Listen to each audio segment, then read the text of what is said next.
Hi students, today I am going to discuss regarding one of the topic known as sports physiology.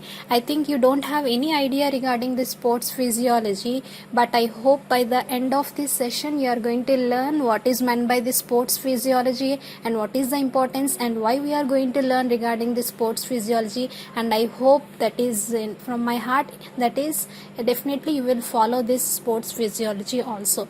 Okay, let's go on to the next, that is what is meant by this sports physiology. Okay students, we'll see what is the definition of this sports physiology first. Okay, the sports physiology, it is nothing but it's an application of exercise physiology principles to guide training athletes and enhance the sports performance. Is it clear? See, that means whatever the principles that are going to be involved in this clear exercise physiology that are going to be useful to train some athletes as well as to enhance the sports performance, we are going to use these type of sports physiology. Clear? And here I am going to mentioning that is exercise physiology. Okay, you have to know what is meant by this exercise physiology. Exercise physiology, which is nothing but it is a study how the body responds and adapts to the physical stress. Okay, this is, you will call it as exercise physiology. Is it clear? You have to understand what is this exercise physiology, that is how the body responds and adapts to the physical stress. Okay, the physical stress, which is nothing but the exercise. Clear? Whenever we are going for any exercise, definitely our body is going to be response to that physical stress. And sometimes what happens, if you are going for a longer periods, that means daily you are going to be adapting to this physical stress, definitely which will be our body which is going to be adapt to some changes. Clear? See, okay, next we'll see. Okay students, here we see, once if you are going to be applying some stress onto the body, that means stress means if you are doing an exercise, then what happens, definitely there will be a demand on the body is going to be increases. That means in one particular organ where the demand is going to be increased, that is the skeletal muscle here. See why? Because here skeletal muscle plays a very important role, because which will be producing the energy source inside our body. Is it clear? So what happens if you are going for any exercise, and what happens, which will be considered as one of the stress that is going to be placed on the body, so that what happens, automatically the demands of the on the body is also increases. Is it clear? The first and foremost organ where the demand is going to be increased is the skeletal muscle. So what happens, the body responds acutely to increase the supply to meet the demand. See, automatically what happens, our body immediately which is going to be response to that demand, that means acutely, that means for a short period which is going to be response to that demand, obviously to meet such demands. Okay students, here we'll go with one example here. So if anybody is going for jogging, then what happens, the breathing rate is increases as well as the heart rate is also increases during the jogging process. Clear? See why the breathing rate is increasing and why the heart rate is going to be increasing. Here is the reason. See, the breathing rate is going to be increased because to bring more oxygen into your lungs. Is it clear? So for what happens, because it requires more energy, so what happens, because of this breathing rate as it is increasing, which will be bringing more oxygen into your lungs. Clear? So why the heart rate is going to be increasing, because to deliver the oxygen to the muscles at a faster rate. See, I already told you the muscles which will be playing a very important role for the production of the energy source, that is the ATP. Is it clear? So to generate the energy source for a faster rate, definitely the heart rate is going to be increased. So because of that, what happens, it is going to be deliver the oxygen to the muscles at a faster rate. So finally what happens, which will be produce and use ATP at a faster rate to meet the higher demands of ATP. Clear? See why? Because here simply not we are going for a simple exercise, here we are going for the jogging. Is it clear? So what happens, definitely the demands is very higher than the normal here. So to increase that higher demands, what happens, automatically the muscles has to produce more amount of the ATP at a faster rate. Is it clear? See, that is the reason why here the breathing rate as well as the heart rate is going to be increased. Before going to learn regarding the effect of exercise on the muscles, here you have to know regarding the some of the components of the muscles for the muscle fitness. Okay, the first component you will call it as a strength. Here the strength you can define as the amount of force a muscle can produce with a single maximal effort. This you will call it as a strength. Okay, and this strength of the muscle mainly depends upon the muscle size initially. Okay, this muscle size can be produced by same size of muscles in males as well as females is approximately the same, and if you see this muscle size that can be improved through the training process. Okay, and the next factor is that is the body weight. Okay, individuals who are heavier are stronger than the lightweight individuals. Next component of muscle fitness is the power. Okay, this power can be defined as it is a measure of the total amount of work that the muscle performs in a unit period of time. Clear? See what is that? That is the amount of work that a muscle can perform in a unit period of time. You will call it as a power. Okay, and this power can be determined mainly by the strength of contraction as well as the distance of contraction and the number of times it contracts each minute.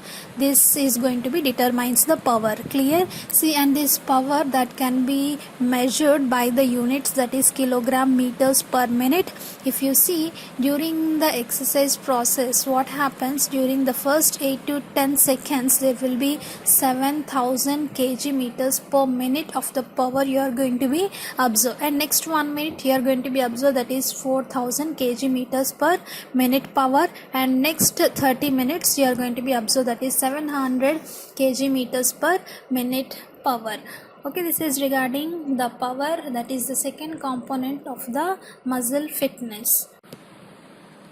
Okay, the next component of muscle fitness is the endurance. Okay, endurance can be defined as the ability for the body to work for an extended amount of time. Clear? See, that means what happens if we take normal individuals, if they are not doing any exercises, then what happens, they are unable to work for a longer periods. But here what happens, if you see, if anybody is going for an exercise, definitely they can work for an extended amount of time. Okay, and this also depends upon the nutritive support for the muscles. Okay, here if you see, if anybody taking the high carbohydrate diet, then what happens, they can able to work for about 240 minutes. Clear? And if they are taking mixed diet, they can work for 120 minutes, and if they are taking very high fat diet, definitely they can work for only 85 minutes. Clear? And not only that, nutritive support and the amount of glycogen stored in a muscle also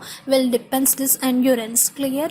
And if you see, if anybody taking the high carbohydrate diet, definitely they can store, that is 40 gram per kg muscle can 40 gram per kg of glycogen can be stored in the muscle. And next one is, if anybody taking that is mixed diet, definitely they are going to be storing 20 gram per kg glycogen in the muscle. And if anybody taking high fat diet, definitely they can store only 6 gram per kg glycogen in the muscle. Is it clear? See, this is the endurance, which mainly depends upon the nutritive support for the muscles. Okay, next we go on to the effects of exercises on the muscular system. That means how these exercises will be affecting the muscular system. We will see one by one. The first one is the change in the shape and the size of the muscles. Clear? See, definitely what happens, anybody if they are performing the exercises, definitely the shape and the size of the muscles is going to be changes. Okay, see, if you see regarding the first thing, that is definitely the muscle size is going to be increased. See, because of muscle fibers become very larger because of exercises due to increased protein in the muscle cells. Okay, that condition you will call it as a hypertrophy. Is it clear? See how the muscle size is going to be increased. See, because of muscle fibers become very larger who are going to be going for exercises, and due to that what happens, the proteins in the muscle cells is also increases, so which will be leading to the condition you will call it as a hypertrophy. Clear? See, next one is the formation of more capillaries. Okay, that you will also call it as exercise hyperemia. Okay, that is another terminology you are going to use here, that is exercise hyperemia. Okay, that exercise hyperemia is nothing but increased skeletal muscle blood flow during the muscular activity. Is it clear? See, that is means the increased blood flow is mainly due to the increased cell metabolism. See, that means obviously it's not exactly that is the formation of more capillaries, but in turn you call it as the blood flow in the muscles is going to be increased specifically in the skeletal muscles. Okay, this exercise hyperemia you will also call it as active or functional hyperemia here. Okay, this is the second one, and the next one is controls the extra fat. Clear? See how this exercise which will be controlling the fat, obviously which will be decreasing the excess amount of fat that is present in the body. Clear? See, during exercise what happens, you are going to be observe sustained aerobic respiration, so that which will be shifting the metabolic pathway of the muscles. Then what happens, which will be favoring the use of fats as a primary source of ATP, and which will be totally avoiding the glycogen here. Clear? See, that means what happens during the exercise, definitely which will be using the fat as a primary source of energy, that is the ATP. Okay, and the fourth one is that is a change in the connective tissues. Clear? Change in the connective tissue means definitely which will be increasing the connective tissue, which will be in turn increasing the collagen proteins. Okay, because of increasing the collagen proteins, what happens, automatically increases the connective tissue strength as well as the mass. Okay, so this is some properties, okay, that will be affecting the exercise on the muscular system. Okay, as we are continuing the effects of exercises on the muscular system, we'll see next what are the different things that are going to be taking place during the exercise on the muscular system. Okay, that is the efficiency in the movement of the muscles. Clear? See, definitely what happens, the efficiency in the movement of muscles is going to be increased during the exercise, so that what happens, what are the movements during the different activities. Clear? Definitely that will become very attractive because of this movement of the muscles. Okay, and next one is the delays fatigue. Okay, if you see the fatigue in our terminology, this fatigue you will call it as a muscle weakness. Okay, this muscle weakness is mainly due to the formation of carbon dioxide, lactic acid and acid phosphate. Clear? See, but what happens during the exercise, this formation of carbon dioxide, lactic acid and acid phosphate is very less during the exercise, so obviously which will be delays the fatigue process. And next one is non-functioning fibers will become active. See, that means what happens, if anybody, those who are not doing any work, then what happens, automatically the muscle fibers do not perform any work inside the body, so do not need to be active at all, such kind of muscle fibers. But those who are performing the exercises, definitely such kind of non-functioning fibers will also become active. Clear? And the next one is body posture remains correct. See, that means if anybody going for regular exercises, definitely the strength is going to be increases. See, because of that they are going to be keeping the posture in correct position. Clear? If anybody having any physical deformities, that can also be removed because of this regular exercises. Okay, next one is improves the speed of the nerve impulses. Okay, definitely which will be increasing the speed of the nerve impulses through the motor nerves from, that is, nervous system to the muscle fibers. Okay, and finally if you see the immunity, definitely if anybody going for the regular exercises, the immunity power is going to be increased. Okay, next we'll see regarding what are the different effects of exercises on the respiratory system. Okay, the first one is the decrease in the respiratory rate. Okay, see how it is decreasing the respiratory rate. Generally if you see the normal resting breathing frequency, that is around 12 to 20 breaths per minute. Okay, but in case of athletes or in case of trained individuals, if you see the breathing frequency, that will be around 7 to 8 breaths per minute. Clear? And if you see the difference here in case of normal individuals as well as in case of athletes, obviously the respiratory rate is going to be decreased. Okay, because of this decreased respiratory rate, what happens, there will be a greater respiratory efficiency you are going to be observed in case of athletes or in case of the trained individuals. Okay, next one is the strengthens the diaphragm as well as the muscles. Here normally if you see regarding this diaphragm, which will be acting like a primary muscle of inspiration in case of the normal individuals, but during the exercise what happens, the same diaphragm which will be, that is expiration, becomes an active process here. See, because as the expiration becomes an active process, the abdominal muscles contract to raise the abdominal pressure, so which will be pushing the diaphragm upward. So what happens, more air that is going to be forced out of the lungs. Clear? See, normally diaphragm which will be acting like a primary muscle of inspiration, but during exercise what happens, which will becomes an expiration, becomes an active process during the exercise. So what happens, more amount of air, that means forcing out of the lungs. And next one is, that is avoids second wind. Clear? See, okay, actually we will see what happens during the exercise, and next you understand what is meant by this second wind.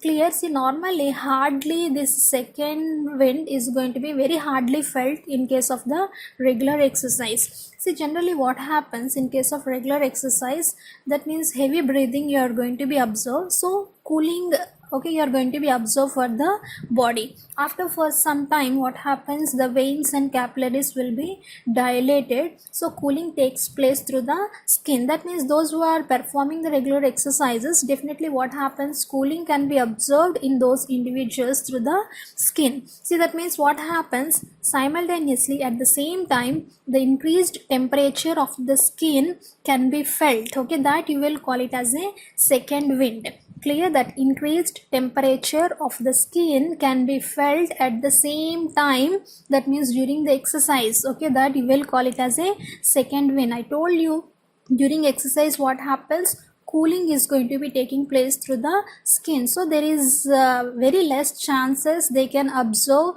the high temperature of the skin. Okay, that you will call it as a second wind. Okay, that second wind can be avoided during the regular exercises. The next one is unused alveolus become active.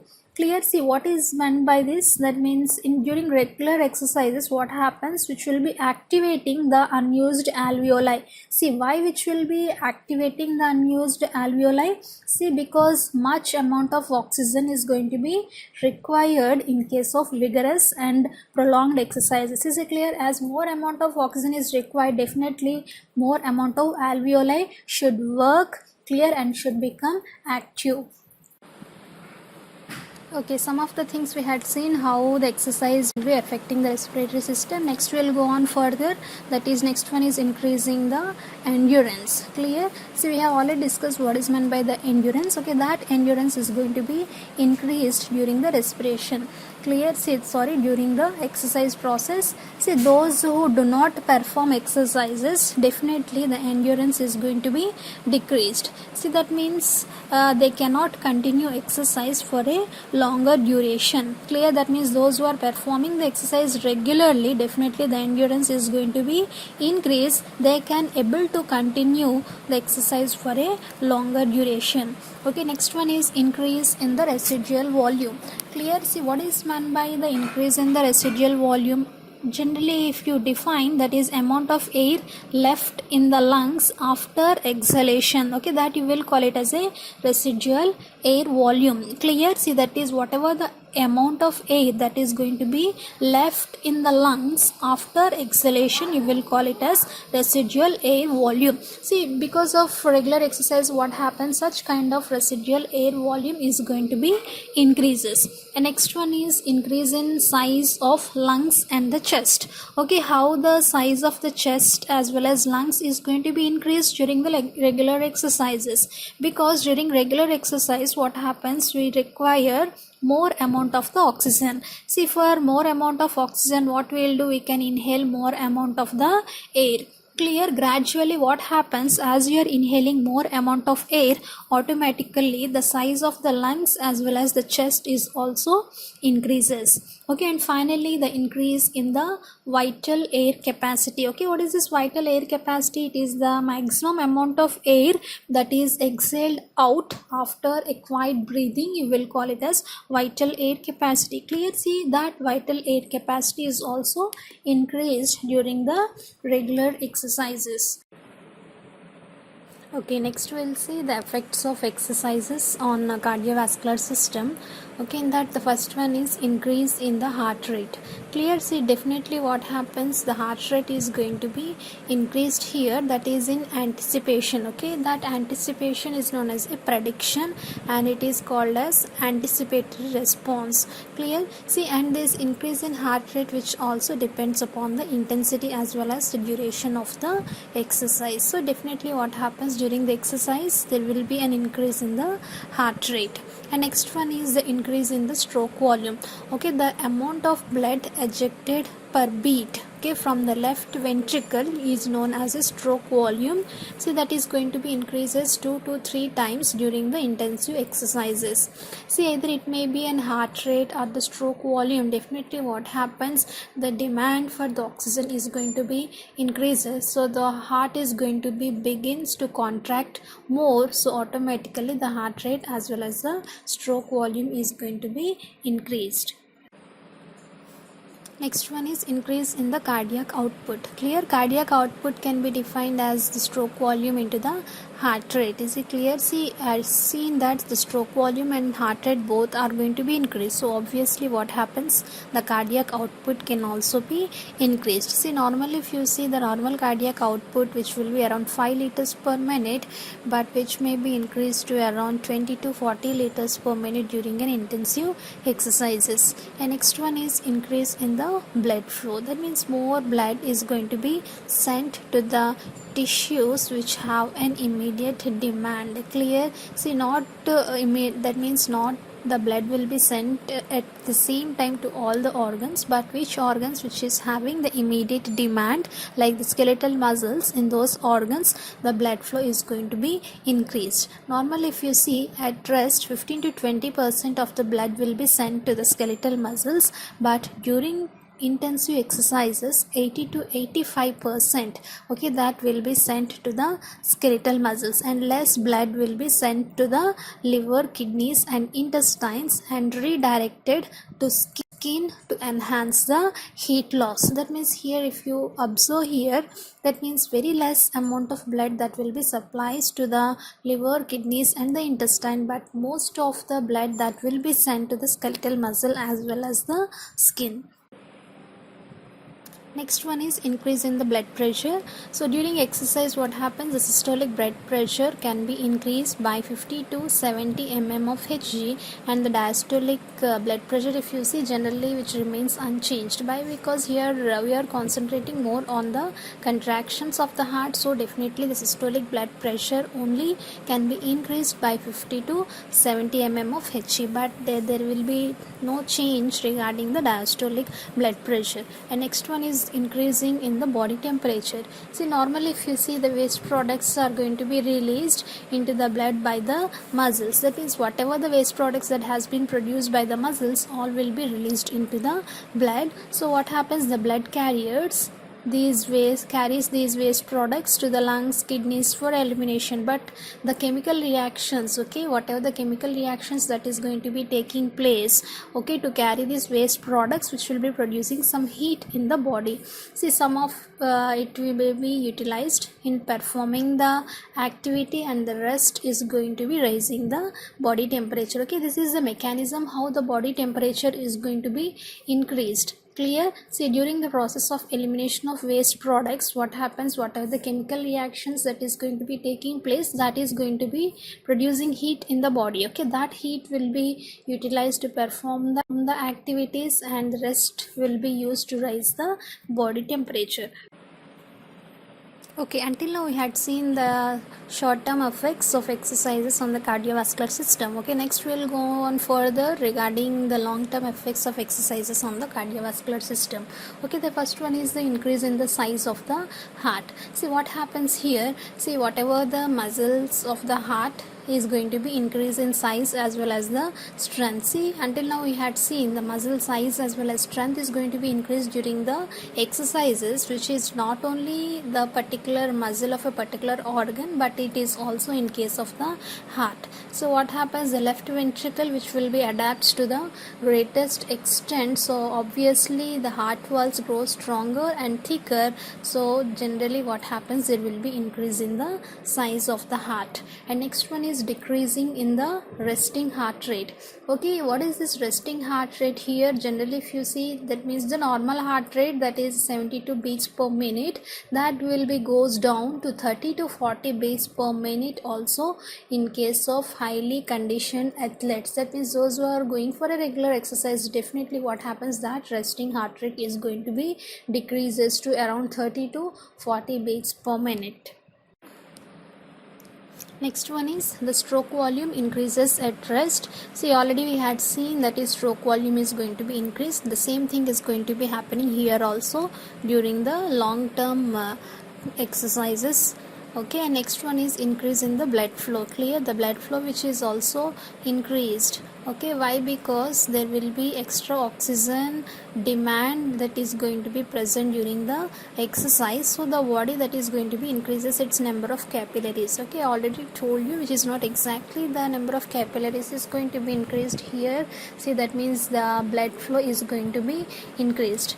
Okay, that means the existing capillaries open wider, the blood redistribution more efficient as well as more effectively. Is it clear? By seeing this you can understand here exactly we are not increasing the number of capillaries, here the capillaries open wider so that the blood flow is going to be increased. Next one is decrease in the blood pressure. Okay, next one is increase in the blood volume, which will be similar to that of the short term effects on the cardiovascular system. Okay, next one is increase in the cardiac output. See, we had seen as the heart rate is increasing, stroke volume is increasing, or automatically the heart, that is cardiac output, is also increasing. Okay, next one is quicker recovery rate. See, that means the recovery rates is going to be very quicker during the exercise, because the rate of respiration also becomes normal very quickly. See, because of these exercises. And next one is reduced risk of heart diseases. Clear. See, that means reduced stress related hormones, okay, from circulating in the blood. Clear. See, that means what happens, because of these exercises, whatever the stress related hormones, okay, that will be causing some cardiovascular diseases, that is going to be decreased in the blood. Okay, this is done lowers the risk of buildup of plaques in the blood vessels. Is it clear? See, sometimes what happens during the one disease, that is mainly in case of atherosclerosis, there will be building up of plaques, that means fatty deposits on the walls of the blood vessels. There is a chance of getting that one type of heart disease. Not only atherosclerosis, there are many diseases which will be related to some hormones, okay, which will be creating problem inside the blood vessels, which will be causing the building up of plaques. Next we will see the effect of athlete training on the muscles and muscle performance. Clear. Here we will see the muscles that function under no load, even if they are exercised for hours on end. What happens, there will be a very little increase in the strength. Okay, and next one is on the other extreme end. If you see the muscles that contract at more than 50%, maximum force of contractions will develop strength rapidly, even if the contractions are performed only a few times a day. Clear. So using these principles, what happens, the experiments on muscle building have shown that optimal increase in the muscle strength and without producing any chronic muscle fatigues. Is it clear? See, what happens if anybody is going for an regular exercises, definitely sometimes there is a chance of getting the muscle fatigue, but because of this, what happens, without producing any chronic fatigue, they have been observed there will be an optimum increase in the muscle strength.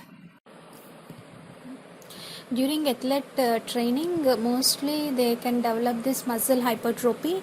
Here what happens, the average size of a person's muscle is going to be determined to a great extent mainly by hereditary plus the levels of testosterone secretions.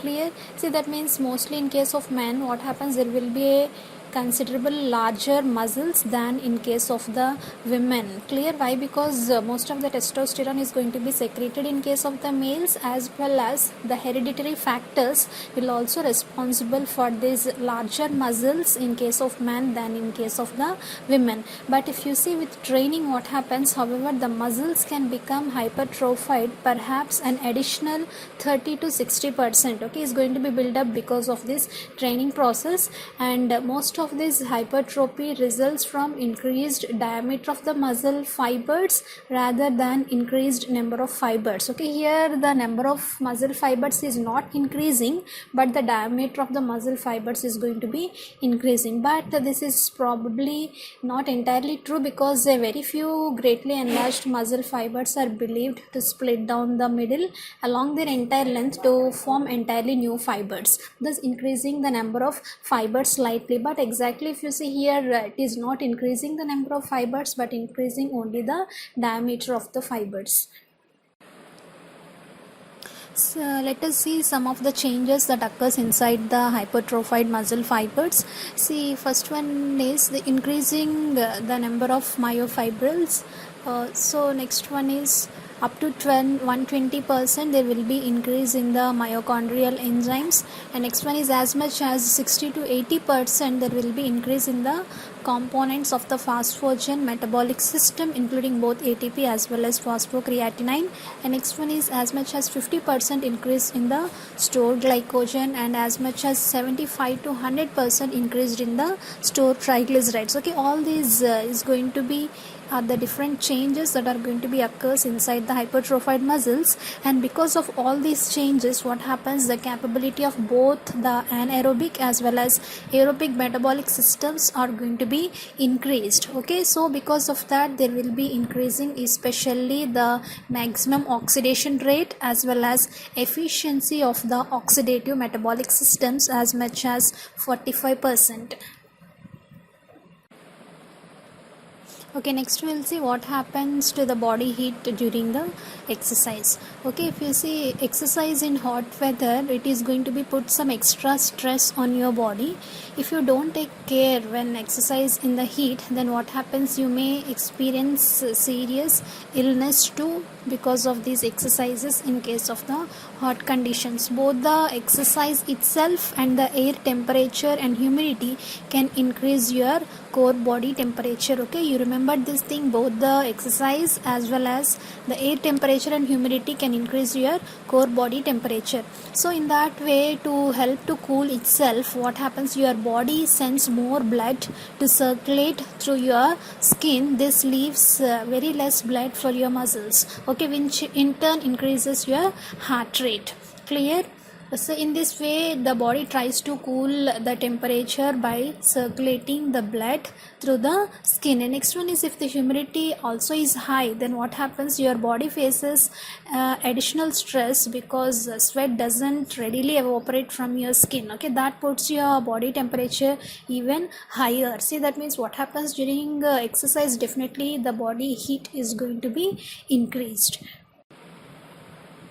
Exercise during hot weather, definitely, which will be leading to this heat related illness. Okay, we will see some of the heat related illness. The first one is the heat cramps.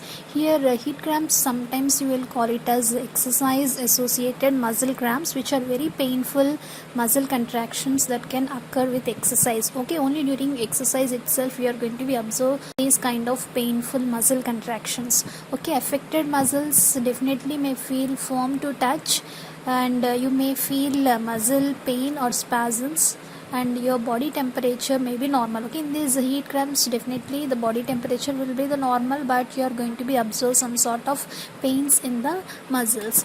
This is regarding the heat cramps. And next one is the heat syncope and exercise associated collapse. Okay, this nothing but heat syncope. It's a feeling of lightheadedness or fainting caused by high temperatures, okay, often occurring after standing for a longer period of time or standing quickly after sitting for a longer periods of time. Clear? Generally this thing you are going to be observed during the high summers, that is extreme summers. You are going to be observed this kind of things.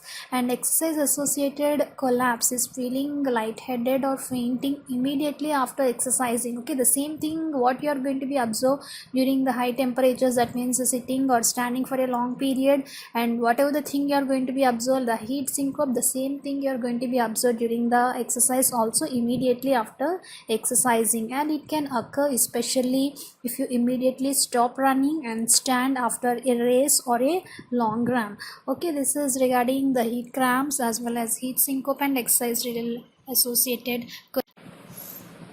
Next we will see some of the heat related illnesses, that is heat exhaustion, okay. This heat exhaustion, what happens, your body temperature rises to as high as 140 degrees Fahrenheit and you may experience some symptoms like nausea, vomiting, weakness, headache, fainting, sweating and cold, and sometimes clammy skin. Suppose if you left untreated, definitely this heat exhaustion maybe leads to the heat stroke, okay. Next we will see what is this heat stroke, which is a life threatening emergency condition that occurs when your body temperature is greater than 104 degrees Fahrenheit and your skin may be dry from lack of sweat or it may be moist. Next we will see what is the fate of body fluids and salts during the exercise. Clear? As if you see in case of athletes, the 5 to 10 pounds weight loss has been recorded in case of athletes in a period of 1 hour during endurance athletic events under hot and humid conditions, okay. If you see, that is athletes, if they are going for okay, this is training in case of hot and humid conditions, definitely there may be weight loss has been observed, that is around 5 to 10 pounds, okay. Essentially all these weight loss results from the loss of sweat, okay. Only the reason behind that the weight loss is only the loss of sweat, as a loss of enough sweat to decrease body weight, only 3% can significantly diminish a person's performance, and a 5 to 10% rapid decrease in weight can often be serious, leading to the muscle cramps, nausea and other effects. Clear? See, therefore it is very essential to replace the fluids as it is lost. Clear? See, definitely you remember, as anybody is going for the exercise and there will be a weight loss, definitely they have to replace all the fluids that has been lost. Okay, as I said, the fluids are going to be lost during the exercise, clear, through the sweat, through the skin in the form of the sweat. So definitely I told you that is there is a need of replacement of salts. See, mainly the replacement of sodium chloride and potassium is very essential. Why? Because sweat contains a large amount of sodium chloride, for which reason it has long been stated that athletes should take sodium chloride tablets when performing the exercise on hot and humid days. Clear? See, however, overuse of salt tablets also, which is not good to the health, okay. So, and further thing is, if the athletes become acclimatized to the heat by progressive increase in athletic exposure over a period of 1 to 2 weeks, rather than performing maximal athlete feats on the first day, the sweat glands also becomes acclimatized. Clear? See, in the initial stages, definitely the sweat glands will not be acclimatized, but if they are going to expose for 1 to 2 weeks, definitely what happens, the sweat glands also become acclimatized, so that what happens, the amount of salt loss is also be decreases if they are going for a longer periods. Okay, this sweat gland acclimatization results mainly from the increased aldosterone secretions by the adrenal cortex. Clear? See, that means the aldosterone in turn has a direct effect on the sweat glands, that is increasing the reabsorption of sodium chloride from the sweat before that is going to be issued forth from the sweat gland tubules onto the surface of the skin. Is it clear? See, suppose if you see how the sweat is going to be released from the sweat glands into the sweat gland tubules and finally onto the surface of the skin. See, I told you why. Because of exposure over a period of 1 to 2 weeks, there will be loss of that means very less loss of sodium chloride. I told you that is the reason behind that is the increased aldosterone secretion. See what this aldosterone is doing, which will be increasing the reabsorption of sodium chloride from the sweat, that means before, which will be releasing into the sweat gland tubules as well as onto the skin. There will be a reabsorption of sodium chloride is going to be taking place with the help of this aldosterone. Clear? See, that means once the athlete is acclimatized, definitely what happens, rarely the salt supplements is going to be needed during this athlete event. See, otherwise definitely they have to replace the loss of salts from the body. If suppose if any athletes they are continuously exposure, clear, then definitely there is no need of taking the supplements of these salts. Finally, we will see regarding the drugs and athletes. Here the drug abuse is very common in case of athletes, with an estimated 67% of bodybuilders. That means 67% of the bodybuilders are mostly using the drugs. And next one is that is mostly they are using the steroids, and 52% of the professional football players, okay, those are going to be using the opioids, and up to 93% of the college athletes, clear, that definitely they are using these kind of alcohols before they are going for any sports. Okay, next we'll see the caffeine can increase the athletic performance by about 7%. And next one is, if you see, the androgens are the most powerful anabolic steroids. That means nowadays most commonly most of the athletes are using these type of anabolic steroids. See why? Because I'm telling these are very powerful anabolic steroids. So apart from that, amphetamines and cocaine have been claimed to increase the athlete performance. The next one is, see, those who are taking these type of drugs, clear, so definitely they have to take these drugs with some preventive measures, and they have to know something regarding those drugs, and they must have something knowledge regarding those drugs, and they require some motivational intervening and when indicated, and some pharmacological interventions also they have to know before taking these type of drugs in case of the athletes. Okay, this all students regarding the sports physiology. I hope you have understood this complete topic of the sports physiology.